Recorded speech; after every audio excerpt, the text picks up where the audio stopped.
मेरा नाम मुफ्ती मोहम्मद अकबर कासमी है। ये जो घायल हमारे पीछे हैं, एक मस्जिद के इमाम साहब हैं। जैसा कि गांव के लोगों ने मुझे सूचित किया कि इस तरह का मामला हुआ है कि हमारे इमाम साहब को 10-12 लोगों ने पीटा है और उनके साथ जो है मतलब उनको मारने की पूरी कोशिश की गई है।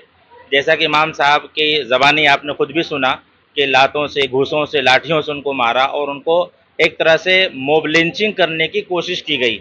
जबकि इस तरह की घटनाएं, इस तरह की वारदातें कई बार हो चुकी है और प्रशासन की संज्ञान में भी है, लेकिन कोई ठोस कदम नहीं उठाया जा रहा है। दूसरी बात यह है कि इमाम साहब से जब पूछा गया तो उन्होंने कहा क्या रीज़न रहा, आपको उन्होंने क्यों मारा और 1 महीने से आपको टॉर्चर किया जा रहा था, तो आपने स्थानीय थाने में आपने शिकायत क्यों नहीं की? तो उनका ये कहना हुआ कि लोग ये कह रहे थे कि राम राम कहो, जय श्री राम कहो, और आज के दिन वो चंद बच्चों को हमारे साइकिल आगे खड़ा कर दिया और हम ना चाह के भी साइकिल को रोक दिए। उन्होंने जो है हमसे कहा राम राम कहो, तो हमने राम राम नहीं कहा। तो गोया कि एक साजिश के तहत में उनका ये एक प्री प्लान था कि उनसे कहेंगे वो नहीं कहेंगे, इसमें हम उनको मार पिटाई करेंगे। तो इसी बीच में 10-12 लोगों ने उनको मारना पीटना शुरू किया। तकरीबन इमाम साहब के ज़बानी के 1.5 घंटे तक वो मारते रहे। ऐसे तैसे जान बचा के वो बाहर निकले। फिर उसके बाद पुलिस ने आकर के मामले को संज्ञान में लिया और उनको आके मलखान सिंह में एडमिट कराया। दूसरी बात यह है कि इमाम साहब ने बताया कि 1 महीने से उनको टारगेट किया जा रहा था और बार बार कहा जा रहा था कि कटुआ को मारो, मुल्ला को मारो, मुसलमानों को मारो। भाई ये क्या चीज है? सरकार या गवर्नमेंट या प्रशासन इस पर मजबूत एक्शन क्यों नहीं ले रही है?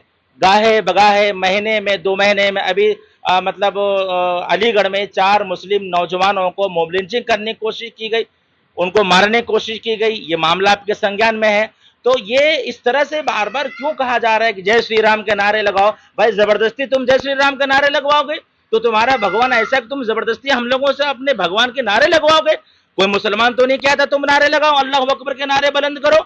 अभी तुमने मोहम्मद अली अलैहिस्सलाम के ऊपर लोगों पर एफआईआर कराया, हमने कुछ भी नहीं कहा। तो ये गैर मुनासिब बातें हैं, प्रशासन को इस पर ठोस कदम उठाना चाहिए।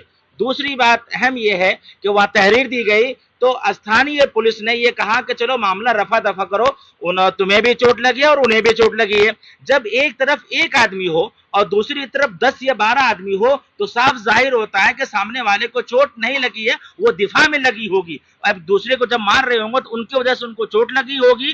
तो पुलिस ने जो मामले को वहीं रफा दफा करने की कोशिश की है, हालांकि पुलिस की यहाँ पर लापरवाही है, मुकम्मल तौर पर लापरवाही है। इसलिए मैं प्रशासन से एक अपील करना चाहता हूं कि फौरी तौर पर इस पर एक्शन लिया जाए और मोब लिंचिंग करने की जो कोशिश की है और एक आदमी को 10 आदमी 12 आदमी मिलकर के मारे, उसी को हुजूमी तशद्दुद कहा जाता है, उसी को मोब लिंचिंग कहा जाता है। इस मोब लिंचिंग के ताल्लुक से मेरा यह कहना है जितना जल्द हो सके इस पर एक्शन लिया जाए और जिन लोगों ने इसकी मार पिटाई करने की कोशिश की है उनको सख्त सजा दी जाए और उनके खिलाफ सख्त कार्रवाई हो, मेरा ये मानना है। और तमाम स्थानीय गांव वालों को ये कहना है कि इमाम साहब के साथ जो मार पिटाई हुई है वो एक कौम के मुक्तदा है, मुक्तदी के मुक्तदा है इमाम साहब, और इमाम साहब पूरे गांव के वो रहनुमा होते हैं। जब हमारे रहनुमा सही सलामत नहीं है तो हमारा क्या वजूद है? इसलिए इमाम साहब की हिफाजत हमारी हिफाजत है। इसलिए प्रशासन से तमाम गांव वालों को कहना है जितना जल्द हो सके उस पर एक्शन लिया जाए।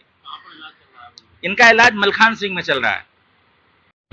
मेरा नाम मुफ्ती मोहम्मद अकबर कासमी है। ये जो घायल हमारे पीछे हैं, एक मस्जिद के इमाम साहब हैं। जैसा कि गांव के लोगों ने मुझे सूचित किया कि इस तरह का मामला हुआ है कि हमारे इमाम साहब को 10-12 लोगों ने पीटा है और उनके साथ जो है मतलब उनको मारने की पूरी कोशिश की गई है। जैसा कि इमाम साहब की ज़बानी आपने खुद भी सुना कि लातों से, घूंसों से, लाठियों से उनको मारा और उनको एक तरह से मोब लिंचिंग करने की कोशिश की गई। जबकि इस तरह की घटनाएं, इस तरह की वारदातें कई बार हो चुकी है और प्रशासन की संज्ञान में भी है, लेकिन कोई ठोस कदम नहीं उठाया जा रहा है। दूसरी बात यह है कि इमाम साहब से जब पूछा गया तो उन्होंने कहा क्या रीज़न रहा, आपको उन्होंने क्यों मारा और 1 महीने से आपको टॉर्चर किया जा रहा था, तो आपने स्थानीय थाने में आपने शिकायत क्यों नहीं की? तो उनका ये कहना हुआ कि लोग ये कह रहे थे कि राम राम कहो, जय श्री राम कहो, और आज के दिन वो चंद बच्चों को हमारे साइकिल आगे खड़ा कर दिया और हम ना चाह के भी साइकिल को रोक दिए। उन्होंने जो है हमसे कहा राम राम कहो, तो हमने राम राम नहीं कहा। तो गोया कि एक साजिश के तहत में उनका ये एक प्री प्लान था कि उनसे कहेंगे वो नहीं कहेंगे, इसमें हम उनको मार पिटाई करेंगे। तो इसी बीच में 10-12 लोगों ने उनको मारना पीटना शुरू किया। तकरीबन इमाम साहब के ज़बानी के 1.5 घंटे तक वो मारते रहे। ऐसे तैसे जान बचा के वो बाहर निकले। फिर उसके बाद पुलिस ने आकर के मामले को संज्ञान में लिया और उनको आके मलखान सिंह में एडमिट कराया।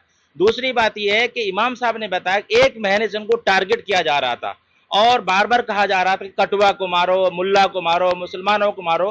भाई ये क्या चीज है? सरकार या गवर्नमेंट या प्रशासन इस पर मजबूत एक्शन क्यों नहीं ले रही है?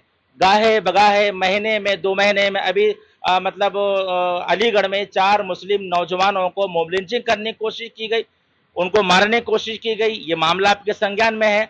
तो ये इस तरह से बार बार क्यों कहा जा रहा है कि जय श्री राम के नारे लगाओ? भाई जबरदस्ती तुम जय श्री राम के नारे लगवाओगे तो तुम्हारा भगवान ऐसा है कि तुम जबरदस्ती हम लोगों से अपने भगवान के नारे लगवाओगे?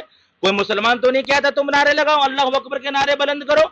अभी तुमने मोहम्मद अली अलैहिस्सलाम के ऊपर लोगों पर एफआईआर कराया, हमने कुछ भी नहीं कहा। तो ये गैर मुनासिब बातें हैं, प्रशासन को इस पर ठोस कदम उठाना चाहिए। दूसरी बात अहम यह है कि वहां तहरीर दी गई तो स्थानीय पुलिस ने यह कहा कि चलो मामला रफा दफा करो, तुम्हें भी चोट लगी है और उन्हें भी चोट लगी है।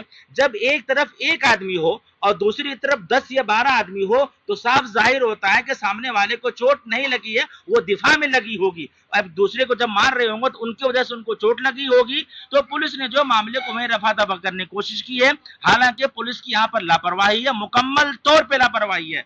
इसलिए मैं प्रशासन से एक अपील करना चाहता हूं कि फौरी तौर पर इस पर एक्शन लिया जाए और मॉब लिंचिंग करने की जो कोशिश की है और एक आदमी को 10 आदमी 12 आदमी मिलकर के मारे, उसी को हुजूमी तशद्दुद कहा जाता है, उसी को मॉब लिंचिंग कहा जाता है। इस मॉब लिंचिंग के ताल्लुक से मेरा यह कहना है जितना जल्द हो सके इस पर एक्शन लिया जाए और जिन लोगों ने इसकी मार पिटाई करने की कोशिश की है उनको सख्त सजा दी जाए और उनके खिलाफ सख्त कार्रवाई हो, मेरा ये मानना है। और तमाम स्थानीय गांव वालों को ये कहना है कि इमाम साहब के साथ जो मार पिटाई हुई है वह एक कौम के मुक्तदा है, मुक्तदी के मुक्तदा है इमाम साहब। और इमाम साहब पूरे गांव के वो रहनुमा होते हैं। जब हमारे रहनुमा सही सलामत नहीं है तो हमारा क्या वजूद है? इसलिए इमाम साहब की हिफाजत हमारी हिफाजत है। इसलिए प्रशासन से तमाम गांव वालों को कहना है जितना जल्द हो सके उस पर एक्शन लिया जाए। इनका इलाज मलखान सिंह में चल रहा है।